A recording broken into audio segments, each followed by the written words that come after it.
This little girl, born on October 4th, 1991, was an out-of-school girl at some point in her life. Her experience of poverty inspired her to start an academy with an aim to give girls hope, something she wished she had as a child. This is the story of Seyi Oluyole, who uses dance, drama, and music to educate and empower young girls at risk through her organization, the Dreamcatchers Academy.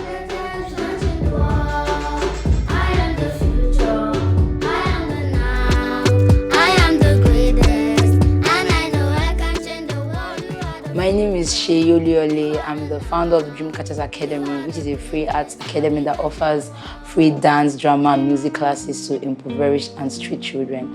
And I'm also a writer. Growing up for me was kind of tough. It was bittersweet. Up until I was a preteen until I was 12. Everything was okay in my family, and then eventually at some point we suffered a financial setback, and that had me out of school for some time. And then at some point we didn't have anywhere to live, and then we would have to look for churches where they were doing vigils so that we could spend nights there. Sometimes we had to live in people's school, people's car garage, and I was actually out of school for most of this time. My inspiration for Dreamcatchers Academy is actually from my personal experience. All through when I was going through this tough time as a child, I used to wish that someone would lend a helping hand and help me out, but that actually never happened. So I made up my mind that was going to be the hope for other children that nobody ever was for me.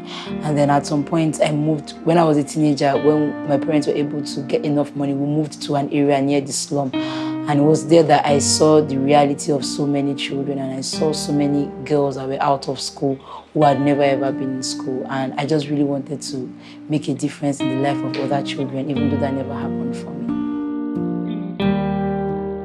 In Ikorodu, Itamaga, Dreamcatchers Academy have a makeshift studio where Seyi Oluyole teaches free dance classes to the girls. Every weekend, the girls attend art classes at the studio where they learn to dance, act,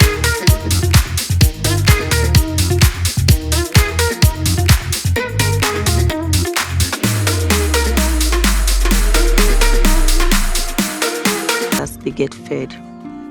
Some of the girls live with Seyi because this is the best way to ensure that they focus on their education. The children are happy, and so is Seyi.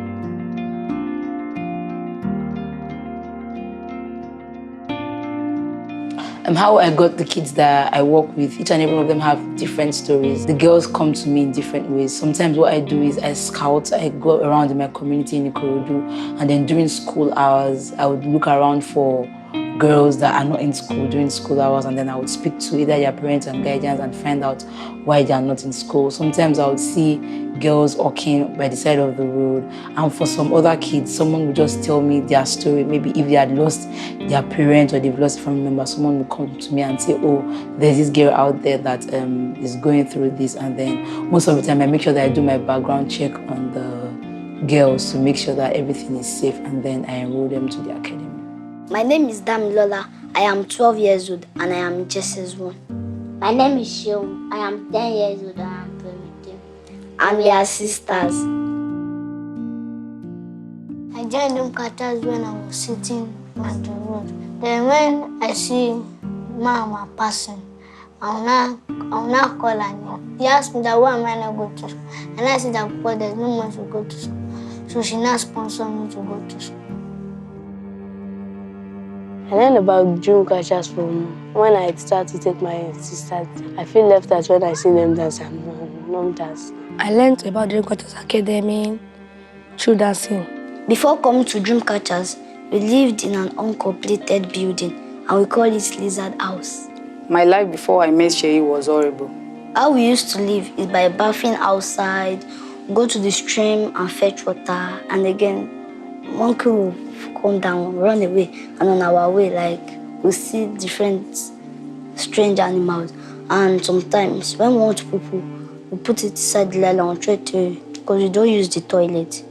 I lost my husband when I was 27 years old, and the family were not caring. They were not even taking after. Watching after us.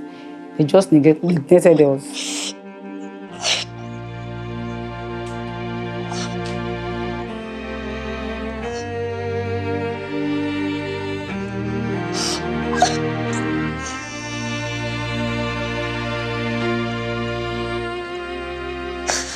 my life was.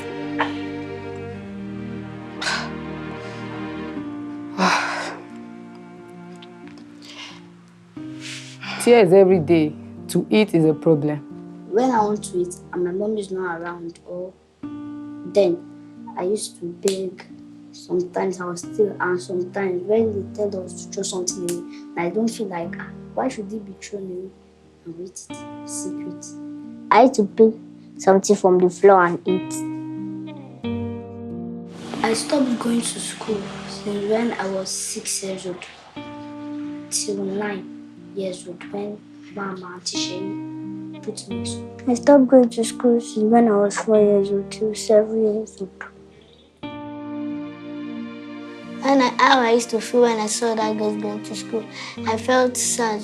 Like I felt sad, and I prayed that one day that I'll pray in my mind that one day that me too I should just go to school. Me too I should be going to school. How I felt seeing other children go to school, including my cousin, I felt like that's why can't we like us girls? Why can't we go? Is it that God just made us here just to be like this? When they picked my brother to go to school instead of me, I felt sad. Why did they pick only the boy? Why can't they pick one of the girls? Tí àǹtí ṣe fún mi lot of ṣe ó pọ̀ mi tẹ̀lé ká tó wá rà include lórí ìmọ́lẹ̀ ìṣọ́lá àmọ́ mi because wọ́n take care àmọ́ mi lè ká tán. How I sustain the girls and the academy is through crowdfunding, my income as a writer, and also one of the things that we do is their dancing. So whenever they go out to dance, I try to make sure that they are paid for their services, and then the funding from that goes into their education, their welfare, and their healthcare, basically everything that has to do with them. And same goes with their music also. When they sing, if anyone streams their songs or buys their songs on any music platform, the funding goes into helping the academy. You are the future, you are the now, you are the greatest, you can change the world. Girls in the community, once they reach puberty, are no longer interested in education. They get carried away by societal vices and eventually want to drop out.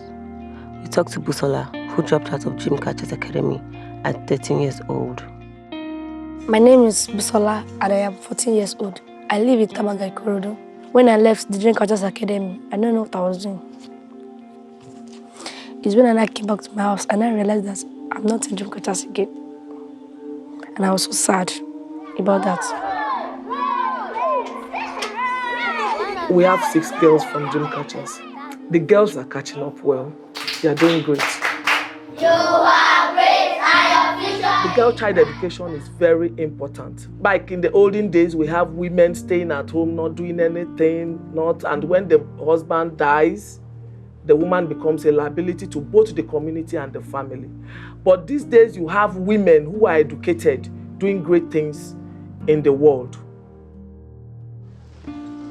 Girls dropping out of school in this area is not the girls' fault. It is the parental fault, because somehow the parent cannot pay their school fees, so they have to drop out.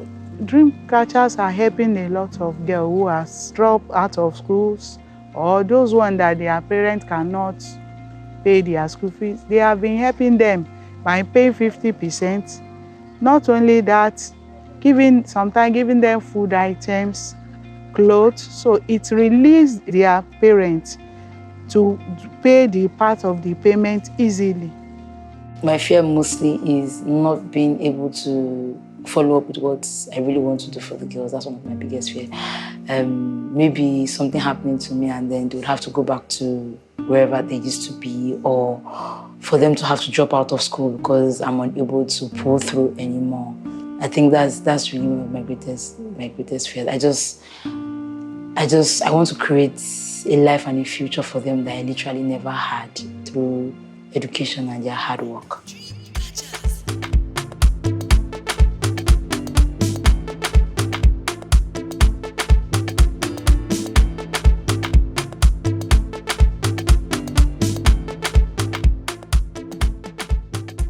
One of the major reasons why I use dance mostly for the kids is because dancing is something I'm passionate about.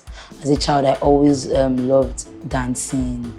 Sometimes I also used to write my own music, my own songs, and I also loved to act. I wanted to become an actor, but my family couldn't afford to take me to any of those classes or even try to take me out for auditions because we had our things that we were going through. But everything I knew through dance, most of the time I tried to teach myself. And one of the few things I realized about dancing is that it gives you a sense of freedom. And no matter who you are, no matter what you're going through, once you get into that realm of dancing, it's like you're just free and you can just do whatever you want. Another thing I also learned about dance is it actually helps memory. For you to be able to dance and remember your steps, especially if you are in a group, you have to know your count, you have to know your numbers, you have to know what you're doing. And I realized that it is also a way to help children who maybe are falling back in school, because for you to be able to remember dance, you have to be able to concentrate, you have to be ready. And then I feel like from the concentration that they get from dancing, they can also take that concentration and put it into their studies and also put it into whatever goals that they have in life. My happiest days I've joined Dreamcatchers is when Beyonce reposted the brown skin girl video.